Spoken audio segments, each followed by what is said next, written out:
lounging, son. Welcome back to the Comic Lounge. My name's Ryan, and with me today I have two really awesome guests, two people that have been on the show previously. We got Tony Fleecs and Christian Meesey. We're going to talk their new book on Kickstarter, which is ending tomorrow. As of the day this interview will be posting, Time Shopper. Welcome back to the show, guys. Ryan, thanks for having us back. Yeah, dude, my pleasure. So for anybody that hasn't already checked out the interviews with both of you, I highly suggest you go check out those chats. But if you guys could just really quick before we get into the book, just who you guys are, what the books that you've worked on, and go from there. After you, sir. I'm Tony Fleecs. I've been in comics for about 15 years. Same as Christian, I think. We came in around the same time. I used to be most known for working on the My Little Pony comics, which I've been working on since about 2012, until this year when I wrote Stray Dogs from Image Comics, which is a murder mystery that stars dogs, with artist Trish Forstner. And that book and this book, Time Shopper, that I did with Christian, are sort of my first two solo writing for somebody else type projects. So that's me. Christian Meesey, been doing comics off and on between comics and caricatures for the last 15, 20 years. Kind of a result of reading a bunch of Image comics in high school, Frank Miller, watching a bunch of Bugs Bunny cartoons and reading Mad Magazine, all put together in a blender. Right on, dude. All right, well, let's so like I said, we're here to talk Time Shopper. First, let's talk. I want the pitch. Like what the book is about and how you guys kind of came together to produce this comic. Yeah, sure. The book is about, it's a guy that has a job traveling in time. Like he gets hired to go travel in time, and he's supposed to go fix history's greatest disasters. He's supposed to warn the Titanic about the iceberg, or warn JFK about Oswald, or kill baby Hitler.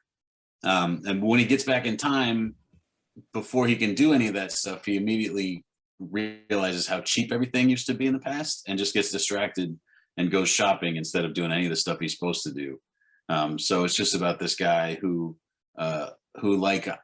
basically what I would do with a time machine. He just gets back in time and wants to go see can I find Action Comics #1? Or, how much does a car cost in 1950? Or, stuff like that. That's exactly what I would do too. I would definitely go buy a bunch of old comic books. I think that's all I would do. Fuck the car, fuck everything else. I would just be completely stacking up on comics. So, Misima, how did you team up with Tony? How did this pairing take place? Tony met him through just some other artist friends, Chris Moreno, we both have known for quite a while, and Tone Rodriguez, who ended up doing awesome layouts on this book and Stray Dogs. And then we would hang out at Comic Cons and kind of talk about, throw ideas back and forth. And Tony would, I think, originally brought up Time Shopper as something, we would see each other at enough shows. He asked if I might be interested in collaborating at some point. And through Time Shopper concept out there, we kind of batted back and forth, and I think he would do the same with Marino as far as ironing out the idea. We started doing sketches, and then just gradually, organically, kind of developed into this fun. Right from the gate, the idea was funny. I would always see Christian, when we'd be at conventions or even not at conventions, he always carries around a sketchbook. And so he's always drawing and doodling. If you follow him online, every day he's posting up new, just artwork that he's doing. He's incredibly prolific. And so I'd like a vulture. I just looked at him and I was just I bet I could just harness this power. If he's just going to be drawing anyway, I bet I could just take this and we could make something with it. So that was my impulse. I would always see him working. I always loved his work. And so I was just wonder if there's a way to get him to, if he's just going to be drawing anyway, we might as well make a story. Yeah, I've seen the art. Obviously, I think the concept is really cool to me. Anything with time travel has always, for some reason, really appealed to me. Back to the Future is still my favorite movie, I think. Every time I'm always entertained by it, So when I saw Time Shopper and I saw you guys teaming up, very stoked. I want to know and I mean, I do kind of know, but for everybody that's, listening or watching, this was originally supposed to come out pre-pandemic. You guys already had, along with the Stray Dogs, the first issue that you printed up and brought to, I believe, Comics Pro, you had a version of Time Shopper. It had the Action Lab logo. It was originally going to come out through there. Can we hear a little bit about the story and kind of why the pieces landed the way they did and why we're only seeing it now? Sure. Yeah, so we pitched it to, we put together a pitch for this thing. We pitched it to a couple places, and Action Lab was someplace that I'd done cover work for before, and I knew those guys. And I always I feel more comfortable. I think everybody does, pitching to somebody where you know the person you're talking to, and the stakes are the stakes in that case at the time seemed sort of low, where it was just oh, this is our one-shot thing, all you got to do is put it out. And they were like, yeah, we would love to do that. And so it was just easier than even a place like IDW where I'd published stuff before, to pitch it to them would have to chase certain people down and and hat in hand and stuff. And I got too much pride for that. I would much rather be be at some place where they're happy to have me than sort of be begging to be someplace at that time. And so we were like, yeah, we'll just do it with these guys. They're going to put it out. It's just, no matter where you put out an independent book, it's sort of up to you to promote it and get the word out about it.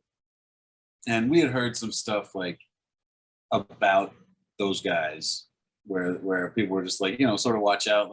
Anybody that's watched or that watches comic book news really closely has sort of seen that there's been. But yeah, so we've solicited the book with them. And it was in previews, and it got what I would consider to be pretty low orders because the pricing was weird, and it's just in the back of the catalog, it's hard to find an audience back there. But we printed up these preview copies after it had been in previews, just for basically for reorders or FOC or whatever, just one last push. And then we were going to take those same preview copies to WonderCon, the Diamond Retailer Summit, and sort of do another really hard push and just try and get as much as we possibly could out of it. And then WonderCon got canceled because of COVID, and so that push was gone.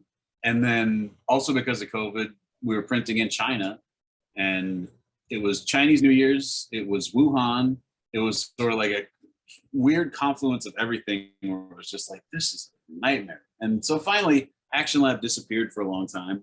And then when they came back online, they were just hey, do you guys just want your rights back? This is a nightmare. And we were just yeah, I feel there's probably a better way to do this, this, we have a story that we believe in. We have a book that's finished. It's just a matter of how do you take it to people?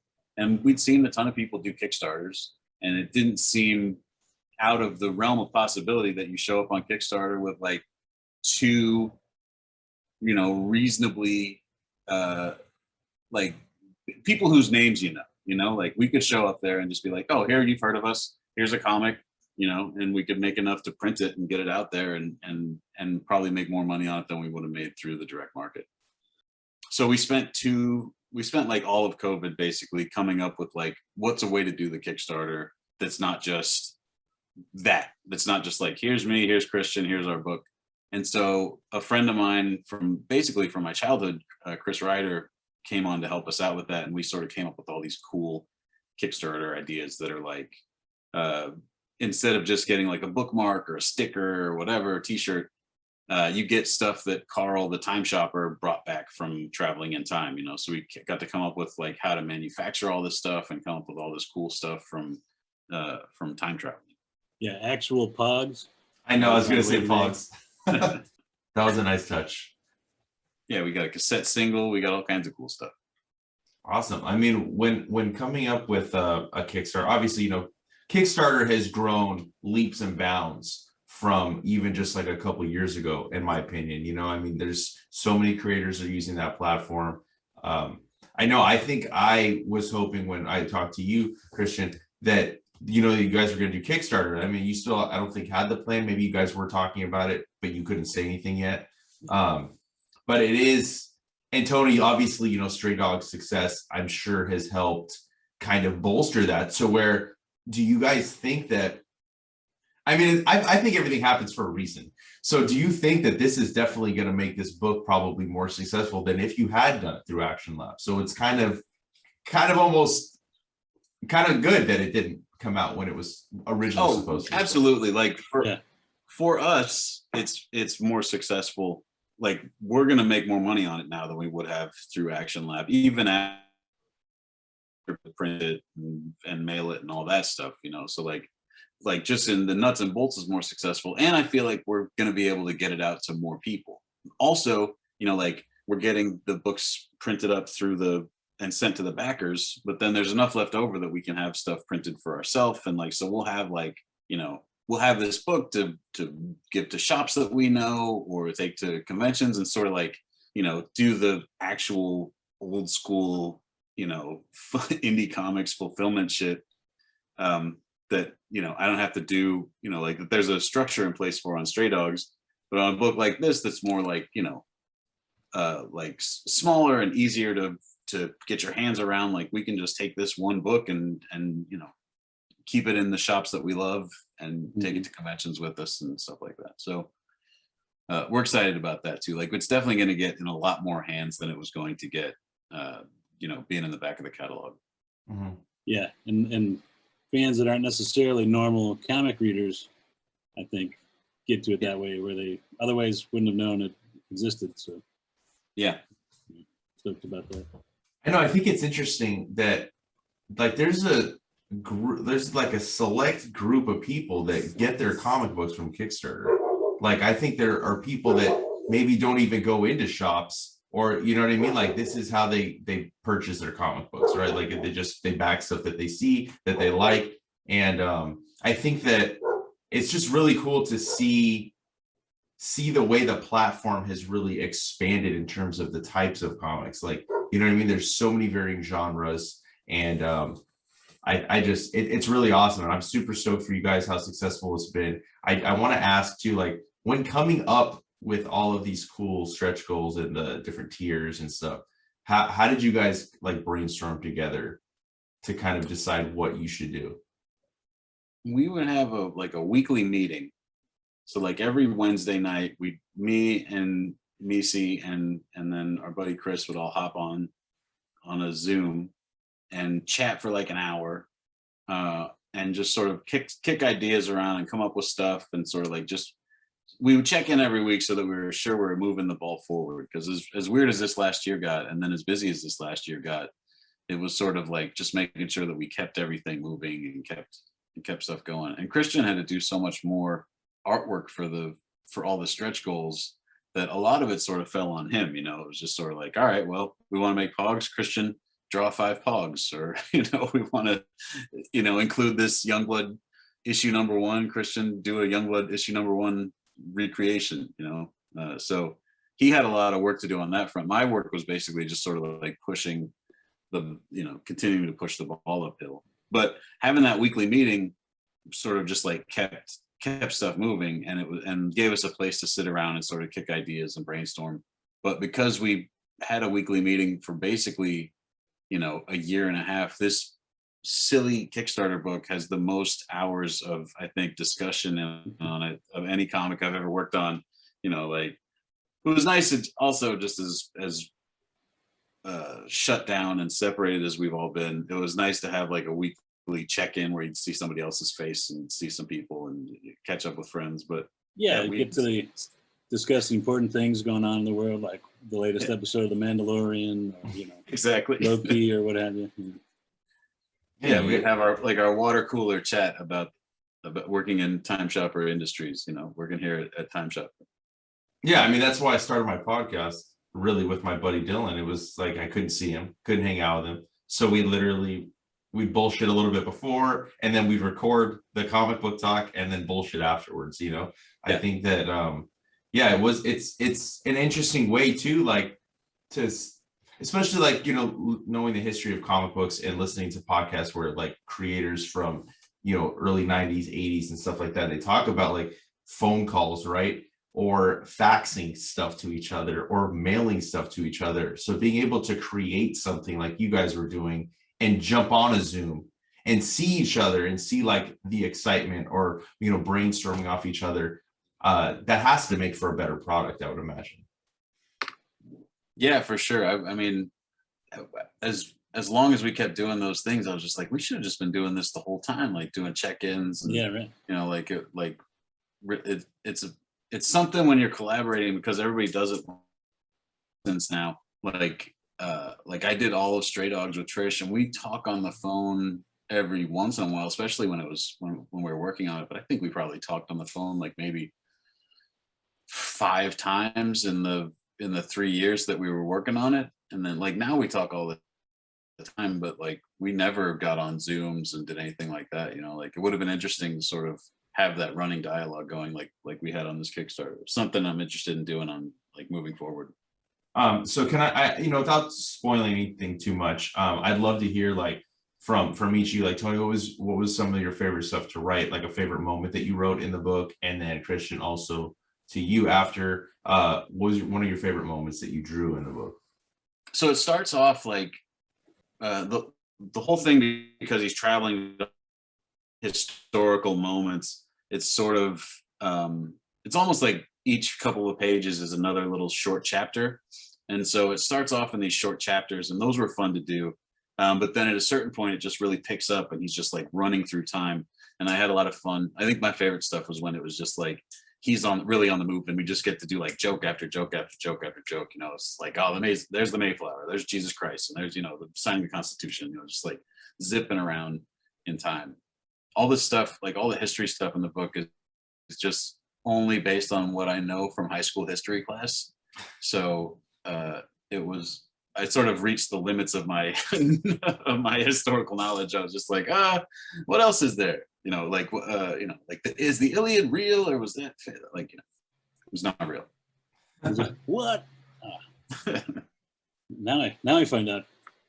Yeah, I love all the build up, but then like you said, like some of the where he's being chased through, that we get to have joke after joke, and one in particular, maybe my favorite sequence in the Old West, and something we got to add back in with the new iteration of the book. So that's fun. Yeah, I can't spoil. Oh yeah. No, the Action Live version, they were like, this is about history, and we could sort of get this into school libraries and stuff. And so they had us tame it down a little bit, and it's not like it's like it's not like an outlaw comic, like there's not like biography or anything in there, but they did have us like tame it down a little bit. And then when we took it back and went to Kickstarter, we were just like, well, we can just make this the original comic that we intended. So yeah, we there's some Old West jokes we got to put back in, and sort of got to bring it to 100, where it's exactly me and Christian's sort of vibe. You mentioned Youngblood one. I have to ask, why Youngblood number one? Obviously, I've talked to both of you, and we've all talked about our love for like 90s Image. Why was Youngblood number one the book to choose? Was it because of the significance of it being Image's first, or was that just the book that you guys kind of both decided that you wanted to include? Yeah, I can't remember how we really landed on it, but I think if you asked me or Christian, like pick one Image comic that you'd want to spotlight or highlight, that would probably, for me, that would be the one, at least for like broad appeal. Like if you wanted me to zero in particularly on one, it would be Youngblood Strike File number 2. But but like for broad appeal, Youngblood number 1 is sort of like the most iconic imagery, where you just like you see it and you know exactly what it is. We had done the reason there's a Youngblood in the thing is we had done a tier of the Kickstarter where it's you get all this stuff and you get like a special edition version of Time Shopper, and then it also comes with like a Grail back issue. And for the first run, it was Action Comics number 1. So like that's obvious, like that's the most expensive comic, and And so like it's an easy joke where it's just like you get an Action Comics #1. And Meesey drew up this Action Comics #1 cover, and I colored it, and then we printed it up and actually like stapled it onto Action Comics #1 reprints. So like we had to find these fucking Action Comics #1. It's harder than you might think. Yeah. Expensive now, and now they're like, if you can find one for 15, you're in good luck. But so we sold out of that whole tier, and we were like, well, we should do another tier. I feel like we could do one more. And so we made it. We were like, well, if we did Action Comics, be second most valuable comic. And with the idea of time travel, we're just like, well, I would hope that in the future, Youngblood #1 would be the second most valuable comic of all time. And so we sort of came up with a story where that, now there's like an extreme cinematic universe, and like this Youngblood #1, like ended up in core piles and stuff. And so there's not like a lot until coupon and the green card in them. So that's what you're really looking for. Although I don't think the coupon was in #1. It was a good choice because it's iconic. Mm-hmm. It would be fun for me to read, touch up on Carl on Beck's shoulder, and I hope that all comes true. Like extreme movie universe, I'll be there. I mean, I know we're getting profit, but yeah, I don't want Youngblood to be a successful film franchise until Rob Liefeld gets the rights to it back. So I feel like that would true be that. a real tragedy if that other crazy person got made all the money. Yeah, what is another nice thing? Red harder. Yeah. Another nice thing, like the Action Comics are kind of hard to track down, but like Youngblood #1, we each have like 10 copies each. So. Yeah. It took us months to find 20 Action Comics #1s, and Youngblood, I had 20 of them like that. Just boom. Yeah, I mean, I'm a huge fan of the Image stuff, and I love Rob. I love his everything about him, dude. Especially like his Robservations podcast has just been one of my favorite things to listen to, and I listen like every week, Tuesdays and Fridays when it drops. I'm listening to it. I used to do polls at the shop in the back room, and I would have Robservations playing while doing polls, and it just is the best thing to listen to in the shop. I pick and choose. I'll get to them all eventually, but some of them I race to, and some of them I can sort of wait a little while on. But that Eric Larson interview was amazing. Yes, I love that one. I like the one where he did the where he did the Todd McFarlane one, but it was really just him talking to himself, doing Todd's voice. Yeah, that shit was fucking funny. So congrats on your Todd McFarlane interview recently, man. That was great. Yeah, I still don't know how that happened. There's moments like I was watching when I was editing where like I'm looking and you could like I'm just like staring, and I realized what was happening in that moment, and it was me in my head like, holy shit, I'm talking to fucking Todd McFarlane right now. This is weird as fuck, That's awesome. Yeah, I mean that's I try. That's like that was one of my goals early on. Like I want to talk to all 7 of the Image founding fathers. I've gotten Eric, Todd, Jim Valentino. I need Mark Silvestri, Jim Lee's probably a long shot, and Liefeld. I think that's all I need.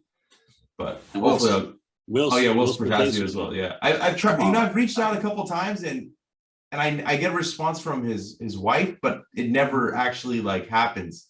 I try though. I mean, I'm very persistent. I've never seen like a long form interview with him or any sort of. That's interesting. Yeah, there's no podcast. There's no like Comics Journal, or there's nothing. Track him down, Ryan. Come on. That's got to be the goal. I didn't realize he didn't have any long form interviews. Now I'm gonna pester his wife probably once a week until she says okay. All right.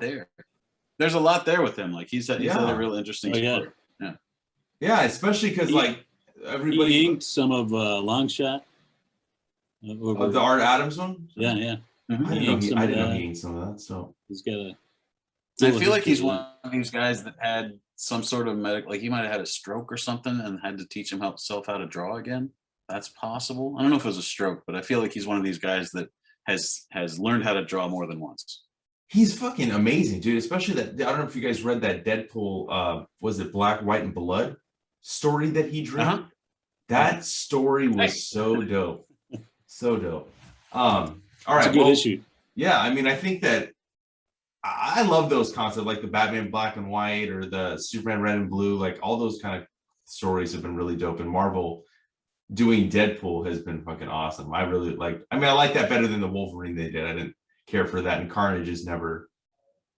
Yeah. I can only read so much Carnage, But back to you guys. I want to know. So with the success of this Kickstarter, what's next for you guys? Are you guys going to team up, do something else? Is there more Time Shopper possibly in the future? Hopefully. Hopefully. I feel like in the immediate, what's next is finish up this this Kickstarter and sort of make sure that all goes off without a hitch. So we're gonna, as soon as we get these numbers in from Kickstarter, we're gonna send it off to the printer, and then me and Christian are actually gonna have, like, he's coming out here for a week whenever the books show up, and we're gonna sit around and sketch inside of the ones we got to sketch in and package everything up, and we're doing all the fulfillment ourselves because it's all complicated. So we'll be hanging out, and I have a feeling we'll probably be getting creative while he's out here and figuring out, like what to do if we want to do another one, or how to, like we have, there's a loose outline of what Time Shopper 2 and Time Shopper 3 would be, because you got to do time travel movies and trilogies. So Yeah. uh, And so at yeah. least a couple small Easter eggs that will come into play later on if we get to them in the first one. We went back in and did and put stuff all through the first one, where if we do the rest of them, it'll all come back around. That's awesome. Hell yeah, dude. And one more thing about Time Shopper. When do you plan, like, when will the book be in people's hands? Because you said the book's already done. Some Kickstarters, like it's funding the production of the book, but with this, it's literally just funding the printing and all the other tiers that you guys did. So when can we expect it in our hands? Well, it's printing in Korea, and so it's a little bit of a question mark, and with supply chain stuff. So we, on the Kickstarter, we said July, just as like a, worst case scenario, knock on wood. So yeah, as soon as we get the book back, we'll start putting it in people's hands. But also, as soon as it funded, like we funded in about 3 days, and as soon as it funded, we story immediately, and then they'll start to get the actual book and all the add-ons and all that type of stuff. As soon as we get the books back, but no later than summer next year. And then also, I would love to know what are you guys working on besides this? Tony, I kind of know a little bit about what you're working on, but do you guys have any other projects in the works that you can kind of talk about, or tell us, maybe even a tease of something to come? We've got one idea that we've banged out a little bit, have a rough outline and even a first page drawn up that we hope to get back to. I don't want to say too much about it. There's still a lot to be done, but excited to start moving on that again. And yeah, we've got that. Go ahead. Go ahead, Ryan. I was gonna ask Meesey, is there any solo stuff even that you're working on too? I've got this one, Turbo Hawk. Yes. That I talked about a little bit last time, and I'm finishing that up hopefully by the end of the year for early next year. I'm always doing Motley and Harv. There's a cool pin up the Tone did of those two dudes.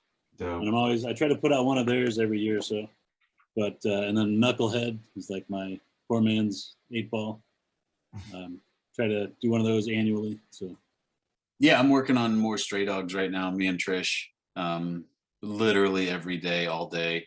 We're doing 2 issues of this thing called Stray Dogs Dog Days, which is like a series of short stories, one about each of the dogs from the original Stray Dogs book, and sort of just like the last word on that story, because it's like a finished, complete thing.